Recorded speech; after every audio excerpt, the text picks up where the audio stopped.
No one ever thinks to ask what a grandparent goes through with a medical kid. On September 23rd, 2019, I hugged my 7-year-old grandson Kane goodbye as he headed off to the Children's Hospital for his second open heart surgery, having had his first at the age of 1. I watched as Kane and his pack drove away with tears in my eyes, wondering what the next few days would bring. And thus began the wait. I had come to help out in any way I could, particularly to take care of Kane's 5-year-old brother Maverick. We wanted him to have a normal routine. This way, his parents were free to spend as much time as possible at the hospital with Kane. Needless to say, I had long, agonizing hours to sit at home waiting for word. Quick emails and texts told me Kane was prepped, then going into surgery, then in recovery, and finally back in his room. And those were long intervals. I had no previous experience with children in hospitals. I grew up in a large family in Newfoundland where the worst incidents were an occasional broken bone. Likewise, with my own children, there was nothing of real significance. I had rushed our son to the hospital one night when he fell out of bed, but he only required a single stitch. But sprained ankles, stitches, broken bones were nothing compared to open heart surgery. Another thing that made it especially difficult is that my husband Dennis had been a cardiologist.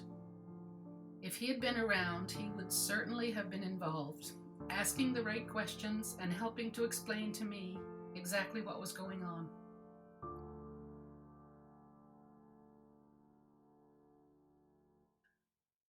But sadly, he had died by suicide 4 years previously, a tragic result of the stigma that still exists around healthcare professionals seeking mental health supports. Luckily, our son, who is a medical professional, was there to ask the questions and explain to us exactly what was going on. Hi, Wolfpack. Kristy has asked me to give a demonstration of where Kane has had his surgeries in the past to help you get a clearer idea. So this is the heart, and this is the aorta. But I was sitting at home, reading children's books, playing with Maverick, and walking the dog. Waiting, worrying. How was it going?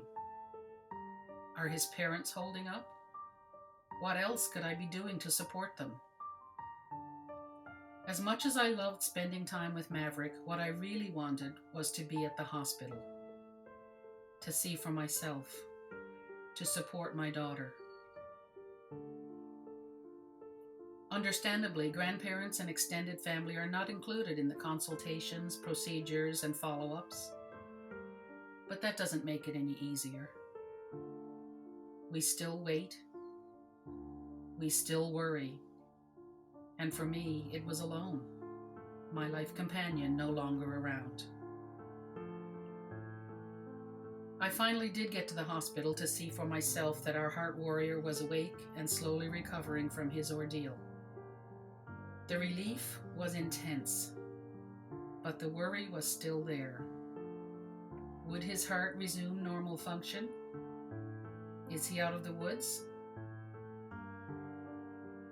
Only time will tell. No one ever thinks to ask what a grandparent goes through with a medical kid.